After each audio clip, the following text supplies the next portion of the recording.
الحمد لله رب العالمين والصلاة والسلام على سيد الأنبياء والمرسلين وعلى آله وصحبه أجمعين أما بعد فأعوذ بالله من الشيطان الرجيم بسم الله الرحمن الرحيم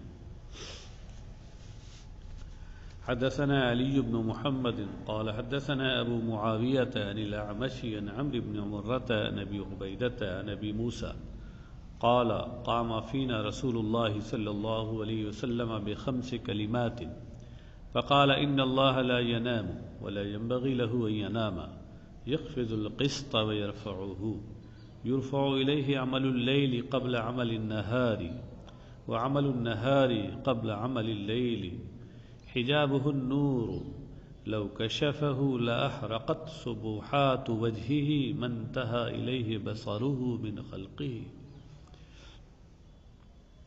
جہمیہ کے فرقہ جہمیہ کے رد میں جو احادیث ہیں انہی کا بیان چل رہا ہے۔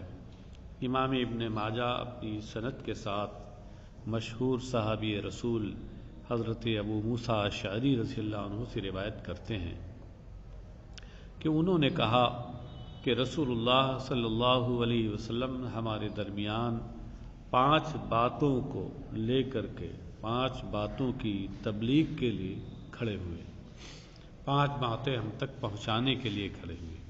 قامہ فینا یعنی قامہ فینا مبلغاً بخمس کلمات، کلمات کلمتن کی جمع ہے اور یہاں کلمہ سے اس کا لغوی معنی مراد ہے، وہ اصطلاحی معنی مراد نہیں ہے۔ اور لغت میں کلمہ کہتے ہیں کل ما یتکلم به فهو کلمہ سواء کان مفردا او مرکبا۔ یہاں جملے والے معنی میں اس لیے ہم نے ترجمہ بات کا کیا، جیسے کہتے ہیں کلمہ طیبہ پہلا کلمہ، ظاہر سی بات ہے وہ 2 جملے ہیں۔ کلمہ شہادت وہ بھی 2 جملے ہیں۔ اسی طرح اور بھی جو کلمات ہیں وہ اسی معنی میں ہے، وہ اصطلاحی معنی میں مراد نہیں ہے جو نحو یا صرف میں یا منطق میں ہوتے ہیں، کیونکہ اس معنی کے لحاظ سے تو کلمہ مفرد ہوتا ہے، ایک لفظ۔ فقالا تو سرکار صلوات والسلام نے ارشاد فرمایا، یہ 5 باتیں ہیں جو ان اللہ لا ینام، یقیناً اللہ کو نیند نہیں آتی۔ قرآن کریم میں لا تأخذہ سنۃ ولا نوم، کہ اسے نہ نیند آتی ہے نہ اونگ۔ ولا ينبغي له ان ينام، اور اس کے شایع نشان بھی نہیں کہ وہ اسے نیند آئے، وہ سوئے، کیونکہ سونا یہ تو جسم و جسمانیات کی رکھنے والوں کی خصائص میں سے، اور اللہ تعالیٰ جسم و جسمانیات سے پاک ہے۔ یخفض القسط ویرفعہ، وہ میزان عمل کو، وہ میزان کو نیچے کرتا ہے اور اوپر کرتا ہے۔ یرفع الیہ عمل اللیل قبل عمل النہار وعمل النہار قبل عمل اللیل، اس کی بارگاہ میں رات کا عمل دن کے عمل کے سے پہلے اور دن کا عمل رات کے عمل سے پہلے ہی پیش کر دیا جاتا ہے۔ بندے جو عمل رات میں کرتے ہیں دن کا عمل شروع ہونے سے پہلے ہی وہ بارگاہ الہی میں پیش کر دیا جاتا ہے۔ جیسے ہے بھی رات کا عمل ختم ہوا فوراً بارگاہ الہی میں فرشتے پیش کر دیتے ہیں، جبکہ ابھی دن کا عمل شروع بھی نہ ہوا۔ یوں ہی رات کا عمل شروع ہونے سے پہلے دن کا عمل پیش کر دیا جاتا ہے۔ حجابہ النور، اس کا حجاب اور اس کا پردہ نور ہے، یعنی وہ خالق اور مخلوق کے درمیان اپنے درمیان وہ نور کا پردہ ڈالے ہوئے ہے کہ اس حجاب نور کی وجہ سے مخلوق اسے دیکھ نہیں سکتی یہاں اس دنیا میں۔ لو کشفہ لأحرقت سبحات وجہہ من انتہا الیہ بصرہ من خلقہ، اگر وہ اس حجاب نور کو کھول دے اور ہٹا دے، کشف الحجاب کا معنی پردہ ہٹا دینا، اگر وہ اس نور کے پردے نور کو ہٹا دے تو اس کے ذات کی تجلیاں اس کی مخلوق میں سے سب کو جلا کر خاکستر کر دیں جہاں تک اس کی نگاہ پہنچے۔ ظاہر سی بات ہے کہ اس کی نگاہ تو ہر جگہ پہنچے گی، تو مطلب یہ ہے کہ اگر وہ اپنے اس نور کے پردے کو ہٹا دے تو مخلوق اس کے ذات کی تجلیوں کو برداشت کرنے کی اپنے اندر سکت نہیں رکھے گی۔ واقع معراج کو ذہن میں لائیے، حضرت جبریل علیہ السلام سید الملائکہ ہیں، وہ نبی اکرم صلی اللہ علیہ وسلم کو اپنے ساتھ لے کر معراج کے سفر پہ روانہ ہوئے، سدرۃ المنتہا تک پہنچے اور اس کے بعد پھر آگے نہیں بڑھ پا رہے ہیں۔ نبی اکرم صلی اللہ تعالی علیہ وسلم کی طرف سے یہ ہوا کہ آگے چلیے، تو انہوں نے کہا کہ نہیں، بس میری حد یہی ہے، اگر ایک بال کے نوک کے برابر بھی میں آگے بڑھوں تو ایسی صورت میں رب ذوالجلال کی تجلیوں کی وجہ سے میں خاکستر ہو جاؤں۔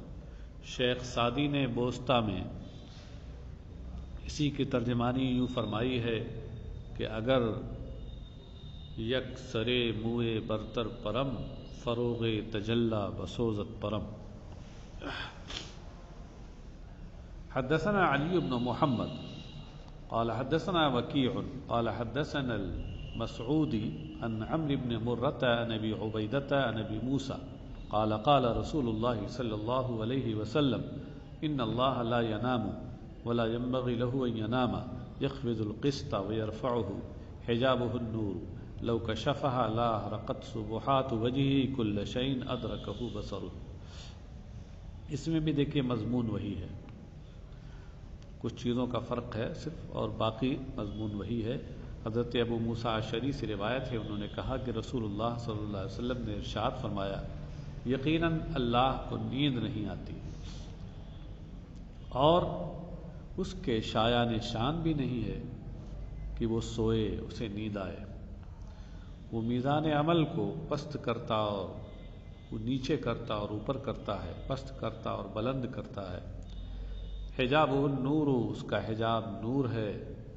لو کشفہا، اگر اس حجاب نور کو وہ کھول دے اور ختم کر دے، کھول دے، تو اس کے ذات کی تجلیاں ہر اس چیز کو جلا کر خاکستر کر دیں جہاں تک اس کی نگاہ پہنچے۔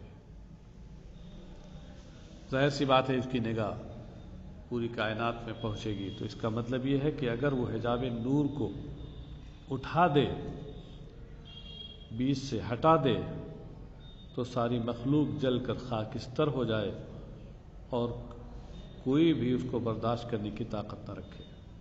ثم قرأ ابو عبیدہ، اور پھر ابو عبیدہ جو اس کے راوی ہیں، ابو موسیٰ کے راوی ہیں،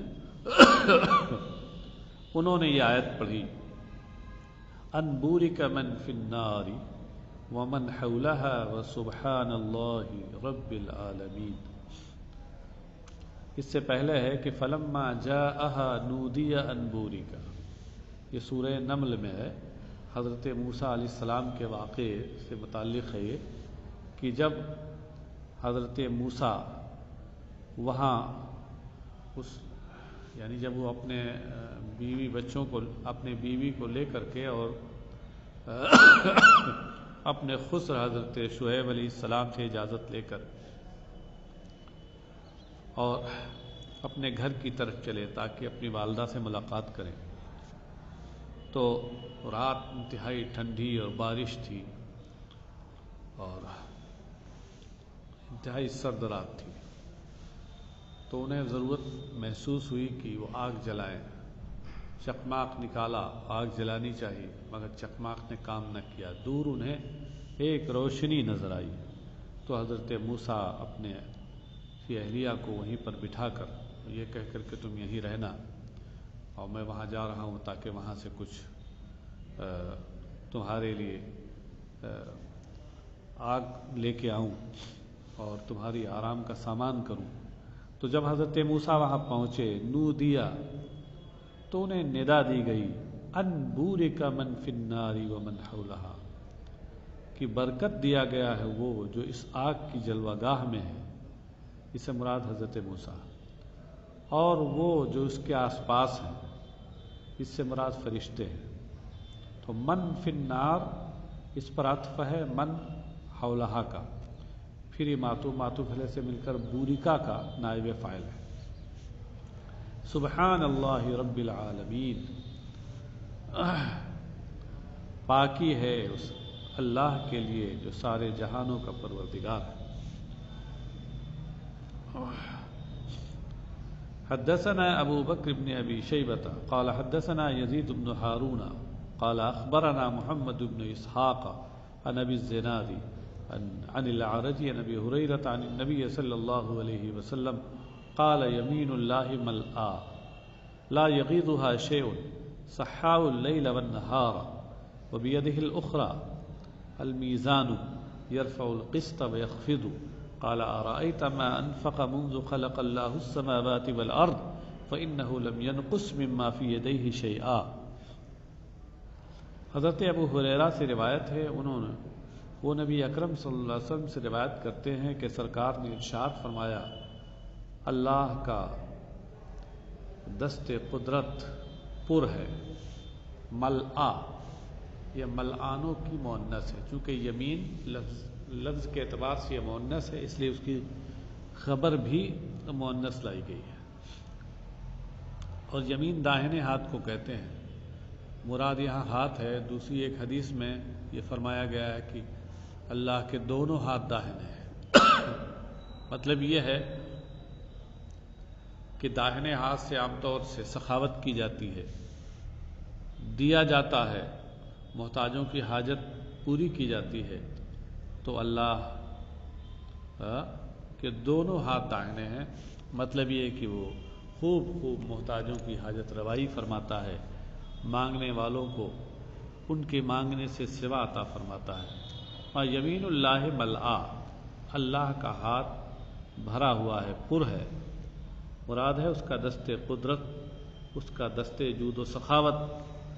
لا یغیضها شیء، کوئی چیز اس کے اندر کمی پیدا نہیں کر سکتی. یغیض، یہ غاض یغیض، غاض الماء کا معنی ہوتا ہے قل و نضب، پانی کا کم ہونا اور تہنشی ہو جانا. اور غاض یہ لازم بھی آتا ہے اور متعدی بھی آتا ہے. بولتے ہیں غاضہ اللہ، نقصہ اللہ، اللہ نے اس کے اندر کمی پیدا کر دی. یہاں حدیث شریف میں لا یغیضها شیء، اس میں یہ متعدی ہے، کوئی چیز اس دست قدرت میں، دست جود و سخاوت میں کمی نہیں کر پاتی. سحاء، یہ دوسری خبر ہے، ملآ پر ہے، سحاء یعنی وہ خوب بارش جود و کرم کرنے والا ہے. اللیل والنہار، شب و روز، وہ رات دن بارش جود و کرم کرنے والا ہے. سحاء دراصل میں یہ صفت ہے سحاب کی، بولتے ہیں سحاب الصحا، مطر الصحا، یعنی موسلا دھار بارش اور خوب برسنے والا بادل. یہ بطور استعارہ ہے. اللیل والنہار صحا سے کا ظرف ہے، مفعول فی ہے. وبیدہ الاخری المیزان، اور اس کے دوسرے جود و دست قدرت میں میزان ہے. یرفع القسط ویخفض، کہ وہ اس میزان عمل کو بلند کرتا اور پست کرتا ہے. قال ارأیت، سرکار نے فرمایا کہ ذرا بتاؤ کہ اللہ تبارک و تعالیٰ نے آسمانوں اور زمینوں کو جب سے پیدا فرمایا ہے اس نے کتنا خرچ کیا. پھر خود فرماتے ہیں کہ فإنه لم ينقص مما في يديه شيئا، یقیناً اس خرچ کرنے نے، اس جود و عطا نے، اس کے دستہائے قدرت میں جو کچھ ہے اس میں کوئی کمی نہ پیدا کی۔ مسلسل جب سے اس نے مخلوق کو پیدا کیا ہے، مخلوق پر داد و دہش کرتا ہے، جود و سخاوت کی بارش کرتا ہے، مگر اس کے باوجود اس کے خزانے میں کوئی کمی نہیں ہوتی۔ حدثنا هشام بن عمار ومحمد بن الصباح قال حدثنا عبد العزيز بن أبي حازم حدثني أبي عن عبيد الله بن مقسم عن عبد الله بن عمر أنه قال سمعت رسول الله صلى الله عليه وسلم وهو على المنبر يقول يأخذ الجبار سماواته وأرضه بيده وقبض بيده فجعل يقبضها ويبسطها ثم يقول أنا الجبار أين الجبارون أين المتكبرون قال ويتميل رسول الله صلى الله عليه وسلم عن يمينه وعن يساره حتى نظرت إلى المنبر يتحرك من أسفل شيء منه حتى إني أقول أساقط هو برسول الله صلى الله عليه وسلم۔ امام ابن ماجہ اپنی سند کے ساتھ حضرت عبداللہ ابن عمر رضی اللہ عنہما سے روایت کرتے ہیں کہ انہوں نے کہا کہ میں نے رسول اللہ صلی اللہ علیہ وسلم کو منبر پر یہ فرماتے ہوئے سنا۔ منبر پر سرکار تشریف فرما تھے اور یہ فرما رہے تھے کہ یاخذ الجبار سماواته وارضه بيده، کہ اللہ تبارک و تعالی آسمانوں اور زمین کو اپنے دست قدرت میں لے گا۔ قبض بیدہ فجعل یقبضها ویبسطها، اور سرکار نے پھر اپنے ہاتھ کو سمیٹا، اپنے ہاتھ کو وجعل یقبضها ویبسطها، اور پھر وہ اپنے ہاتھ کو پھیلانے اور سمیٹنے لگے۔ یہ اس صورت میں ترجمہ ہوگا جبکہ جعلا یا قبض میں ضمیر ہوا کا مرجع سرکار اقدس صلی اللہ تعالی وسلم ہو۔ یہ بھی ہو سکتا ہے کہ اس ضمیر کا مرجع اس میں جلالت ہو کہ اللہ تبارک و تعالی اپنے دست قدرت میں آسمانوں و زمینوں کو قیامت کے دن لے گا، اور پھر اس کے بعد یقبضها ویبسطها، انہیں پھیلائے گا اور سمیٹے گا۔ ثم یقول، پھر فرمائے گا انا الجبار وین الجبارون این المتکبرون، فرمائے گا میں تنہا، میں اکیلا جبار ہوں۔ جبار کا مطلب قوت اور غلبے اور قدرت والا۔ این الجبارون، کہاں ہیں جبار؟ این المتکبرون، کہاں ہیں بڑے بننے والے، بڑائی کا اظہار کرنے والے۔ تکبر کا مطلب کیا ہوتا ہے؟ بڑا بننا اور بڑائی کا اظہار کرنا۔ یعنی میں تنہا جبار اور متکبر ہوں، یہ اوصاف میرے ہی شایع نشان ہیں، کسی مخلوق کے شایع نشان نہیں۔ تو کہاں ہیں جبار اور کہاں ہیں تکبر کرنے والے، اپنی بڑائی کا اظہار کرنے والے اور بڑے بننے والے؟ کیونکہ اس وقت تو قیامت کا ماحول ہوگا، اور وہاں اس وقت سب پر موت طاری ہو چکی ہوگی۔ قال ويتميل رسول الله صلی اللہ علیہ وسلم عن يمينه وعن يساره۔ راوی حضرت عبداللہ ابن عمر فرماتے ہیں کہ سرکار جب یہ کہہ رہے تھے تو رسول اکرم صلی اللہ تعالی علیہ وسلم اپنے دائیں اور بائیں جھوم رہے تھے، مائل ہو رہے تھے، جھوم رہے تھے، یہ کہتے ہوئے جھوم رہے تھے۔ حتی نظرت الی المنبر، یہاں تک کہ میں نے ممبر کو پر نگاہ ڈالی، یتحرک من اسفل شیء منہ، تو اپنے وہ نیچے کے حصے کے ساتھ وہ ہل رہا تھا۔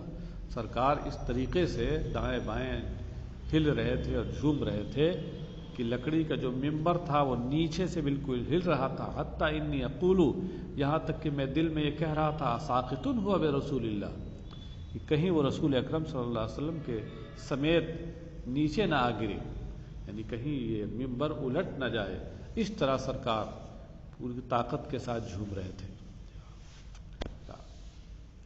حدثنا هشام بن عمار قال حدثنا صدقة بن خالد قال حدثنا ابن جابر قال سمعت بصر بن عبيد الله يقول سمعت أبا إدريس الخولاني يقول حدثني النواس بن سمعان الكلابي قال سمعت رسول الله صلى الله عليه وسلم يقول ما من قلب إلا بين إصبعين من أصابع الرحمن إن شاء أقامه وإن شاء أزاغه وكان رسول الله صلى الله عليه وسلم يقول يا مثبت القلوب ثبت قلوبنا على دينك قال والميزان بيد الرحمن يرفع أقوام ويخفض آخرين إلى يوم القيامة.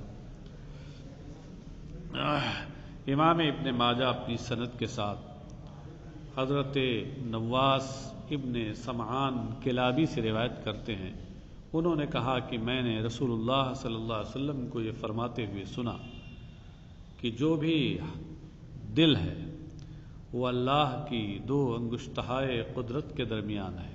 اصبع انگلی، یہاں اس کا لفظی معنی تو انگلی ہے، لیکن اس کی کیفیت کیا ہے یہ معلوم نہیں ہے. عام یہ مخلوق کی طرح انگلی نہیں ہے. اسی لیے ہمارے اسلاف نے اور بزرگوں نے یہ فرمایا ہے کہ نفس، وجہ، عین، اصبع، ید، رجل، آنا اور جانا، آسمان سے اترنا، استوا علی العرش، ضحک اور فرح، یا اس طرح کے اور جو کلمات آئے ہیں اللہ تبارک تعالیٰ کے لیے، یہ سب اللہ عز و جل کی صفتیں ہیں. ان پر ایمان لانا واجب ہے اور ان کے بارے میں یہ عقیدہ رکھنا ضروری ہے کہ یہ حق ہے. اس میں ہمارے اسلاف کسی تعویل کے قائل نہیں تھے. ہاں یہ بھی ان کا عقیدہ تھا کہ یہ چیزیں ان کے وہ معنی جو مخلوق میں پائے جاتے ہیں یہ اس معنی میں نہیں ہے، کیونکہ باری تعالیٰ کی صفات مخلوق کی صفات کے مشابہ نہیں، جس طرح اس کی ذات مخلوق کی ذات کے مشابہ نہیں. قرآن کریم میں آیا ہے لیس کمثلہ شیء وہو السمیع البصیر، اس کے جیسی کوئی چیز نہیں، وہ سنتا اور دیکھتا ہے. تو اس کا سننا اور دیکھنا بھی مخلوق کے سننے اور دیکھنے کی طرف نہیں. یہ اسلاف کا عقیدہ تھا اور طریقہ تھا، اور یہی اسلم طریقہ ہے. اور متشابہات کے بارے میں متاخرین تعویل کرتے ہیں، جو مناسب تعویل ہوتی ہے وہ کرتے ہیں، لیکن متقدمین کسی تعویل کے قائل نہیں ہیں. وہ تعویل سے بچتے ہوئے سیدھے اس پر ایمان رکھتے ہیں اور اس کی کیفیت اور اس کا علم اللہ کے حوالے کرتے ہیں. جیسا کہ قرآن کریم میں آیا کہ والراسخون فی العلم یقولون آمنا به کل من عند ربنا، اور پختہ علم رکھنے والے یہی کہتے ہیں کہ ہم اس پر ایمان لائے، سب کچھ ہمارے رب کی جانب سے ہے. حضرت سفیان ابن عیینہ نے فرمایا کہ کل ما وصف اللہ سبحانہ وتعالی به نفسه فی کتابه فتفسیره قراءته والسکوت علیہ لیس لأحد یفسره الا اللہ ورسولہ. فرمایا کہ اللہ تبارک و تعالی نے اپنی کتاب میں، قرآن کریم میں اپنا جو وصف بیان فرمایا ہے تو اس کی تفسیر یہی ہے کہ اس کو پڑھ لیا جائے اور اس پر خاموشی اختیار کی جائے. اللہ و رسول کے سوا، اللہ اور اس کے رسولوں کے سوا کسی کو اس کی تفسیر و توضیح کرنے کا حق نہیں. یوں ہی امام مالک ابن انس رضی اللہ تعالی عنہ کی بارگاہ میں ایک شخص آیا اور اس نے الرحمن علی العرش استوى اس آیت کے بارے میں پوچھا کہ کیف استوى اللہ علی العرش، کہ یہ استوا اس کی کیفیت کیا ہوگی. تو امام مالک رضی اللہ تعالیٰ نے فرمایا الاستواء معلوم والکیف غیر معلوم غیر معقول. استوا کا جو لغوی معنی ہے یہ تو معلوم ہے، کیفیت کیا ہوگی یہ ہماری عقل سے پرے ہے، ہماری عقل میں آنے والی چیز نہیں ہے. اس پر ایمان لانا واجب ہے اور اس کے بارے میں سوال کرنا یہ بدعت اور بد مذہبی ہے. اور پھر فرمایا وما اراک الا ضالا، کہا کہ میں تجھے گمراہ سمجھتا ہوں میرا خیال ہے کہ تو گمراہ ہے، اور پھر حکم دیا کہ اسے مجلس سے باہر کر دیا جائے۔ یوں ہی حضرت ولید ابن مسلم کہتے ہیں کہ میں نے امام اوزاعی، امام سفیان ابن عیینہ اور امام مالک ابن انس سے ان احادیث کے بارے میں پوچھا جو اللہ کی صفات اور اس کی رویت و دیدار کے بارے میں ہیں، تو فرمایا انہوں نے کہ اقروھا کما جاءت بلا کیف، کہ تم ان کا اقرار کرو جیسے نصوص میں آئی ہیں، بغیر کسی کیفیت کے۔ کیفیت کیا ہوگی؟ وہ اللہ کے حوالے ہے اور اس کے بتائے سے اس کے رسولوں کے حوالے ہے۔ اس جبریہ یہ اس کی بنیاد پر سیدھے سیدھے وہ صفات کا انکار کر دیتے ہیں، جہمیہ انکار کر دیتے ہیں، تو اس حدیث سے جہمیہ کا رد ہوا ہے۔ تو بہرحال سرکار یہ کہتے ہیں کہ نواس ابن سمان کلابی نے کہا کہ میں نے رسول اللہ صلی اللہ علیہ وسلم کو یہ فرماتے ہوئے سنا کہ جو بھی دل ہے وہ اللہ کی دو انگشتہائے قدرت کے درمیان ہے، اگر چاہے تو اس دل کو سیدھی راہ پہ رکھے اور چاہے تو اسے ٹیڑھا کر دے، چاہے تو اسے سیدھا رکھے یعنی حق پر اسے استقامت عطا کرے، اور چاہے تو اسے ٹیڑھا کر دے یعنی حق سے اسے پھیر دے، اس کی قدرت کامل ہے۔ وکان رسول اللہ صلی اللہ علیہ وسلم یقول، اور رسول اللہ صلی اللہ تعالی وسلم یہ دعا فرمایا کرتے تھے، یا مثبت القلوب ثبت قلوبنا علی دینک، اے دلوں کو ثابت قدمی عطا فرمانے والے، ہمارے دلوں کو اپنے دین پر ثابت قدم رکھ۔ قال والمیزان بید الرحمن، اور پھر سرکار نے فرمایا اور میزان اللہ خدائے رحمان کی دست قدرت میں ہے، یرفع اقواما ویخفض آخرین الی یوم القیامہ، کہ وہ قیامت تک کچھ لوگوں کو اس کے ذریعے بلند فرمائے گا، کچھ کو پست فرمائے گا، سب اس کی قدرت کے کرشمے ہیں، اس کی قدرت کے جلوے ہیں۔ حدثنا ابو قریب محمد بن العلاء قال حدثنا عبد الله بن اسماعیل عن مجالد عن ابي الوداك عن ابي سعيد الخدري قال قال رسول الله صلى الله عليه وسلم ان الله لا يضحك الى ثلاثه، للصف في الصلاه، ولرجل يصلي في جوف الليل، ولرجل يقاتل اراه قال خلف الكتيبه۔ حضرت ابو سعید خدری سے روایت ہے، انہوں نے کہا کہ رسول اللہ صلی اللہ علیہ وسلم نے ارشاد فرمایا، یقیناً اللہ تبارک و تعالی تین کو دیکھ کر کے ضحک فرماتا ہے جیسا کہ اس کے شایع نشان ہے۔ ایک تو نماز کی صفوں کو دیکھ کر کہ نماز میں لوگ صف در صف لائن سے اس کی بندگی کے لیے کھڑے ہیں، وَلِلرَّجُلِ يُصَلِّ فِي جَوْفِ اللَّيْلِ، اور اس شخص سے کہ جو رات میں نماز پڑھتا ہے، رات کی تنہائیوں میں اپنے خدا اللہ کو یاد کرتا ہے، وَلِلرَّجُلِ يُقَاتِلُ وَرَاهُ قَالَ خَلْفَ الْكَتِيبَةِ، اور اس شخص کے لیے کہ جو فوج کے پیچھے بھی جنگ کرتا رہتا ہے۔ پیچھے سے مراد کیا ہے کہ فوج کے بھاگ جانے اور راہ فرار اختیار کرنے کے باوجود بھی وہ لڑتا رہتا ہے، جنگ کرتا رہتا ہے تنہا، یہاں تک کہ شہید ہو جاتا ہے، تو اللہ اس سے بھی خوش ہوتا ہے۔ یہ اوراہ قالا، یہ جو راوی ہیں یہ کہہ رہے ہیں کہ یہاں ان کو تھوڑا شبہ ہے کہ سرکار نے یہ تو فرمایا تھا ولی رجل یقاتلو، اتنا تو یقین کے ساتھ انہیں معلوم ہے، لیکن کہتے ہیں میرا خیال یہ ہے، میرا گمان یہ کہ سرکار نے اس کے ساتھ خلف الکتیبہ بھی کہا تھا، یعنی ولی الرجل یقاتل خلف الکتیبہ، کتیبہ لشکر اور فوج، جمع اس کی کتائب ہے۔ حدثنا محمد بن يحيى قال حدثنا عبد الله بن رجاء قال حدثنا اسرائيل عن عثمان يعني ابن المغيرة الثقفي عن سالم بن ابي الجعد عن جابر بن عبد الله قال كان رسول الله صلى الله عليه وسلم يعرض نفسه على الناس في الموسم فيقول على رجل يحملني إلى قومه فإن قريشا قد منعوني أن أبلغ كلام ربي.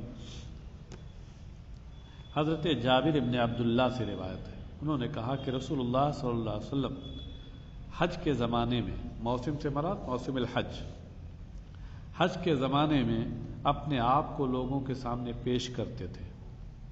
عرض علیہ کا معنی پیش کرنا، اور پھر فرماتے تھے الا رجل یحملنی الی قومی، سنو کیا کوئی ایسا آدمی ہے کہ جو مجھے اپنی قوم تک لے جائے، یعنی صحیح سلامتی کے ساتھ لے جائے.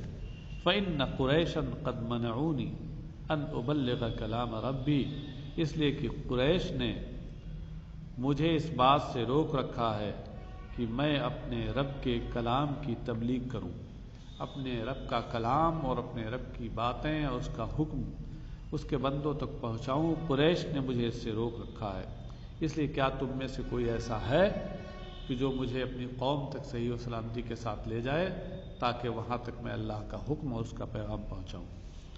یہ حج کے موسم میں سرکار اس لیے فرماتے تھے کہ حج کے موسم میں پورے عرب سے لوگ حج کی ادائیگی کے لیے وہاں حاضر ہوتے تھے. تو اس میں کلام ربی کہا ہے. کلام یہ اللہ کی جو صفت ہے اس کا ثبوت یہاں سے ہوتا ہے اور جہمیہ کا رد ہوتا ہے. حدثنا هشام بن عمار قال حدثنا الوزير بن الصبيح قال حدثنا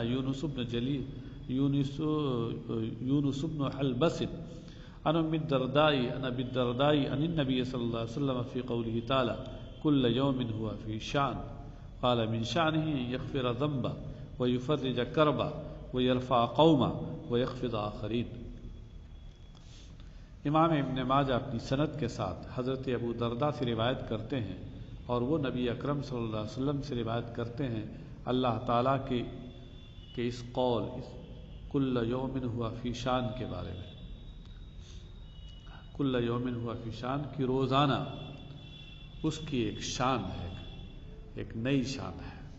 یعنی قال من شان ہی، تو فرمایا سرکار نے من شان ہی ان یغفر ذنبا، اس کی شان یہ ہے کہ وہ گناہ کو بخشتا ہے، یفرج کربا، اور پریشانی کو دور کرتا ہے، یرفع قوما، ایک قوم کو وہ بلند کرتا ہے، وہ یخفض آخرین، اور دوسرے لوگوں کو وہ پست کرتا ہے.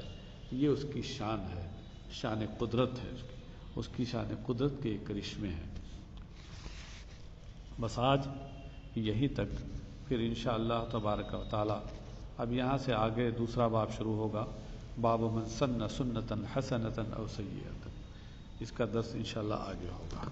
وصلی اللہ تعالی علی خیر خلقہ سیدنا مولانا محمد وعلی آلہ وصحبہ اجمعین برحمتک یا ارحم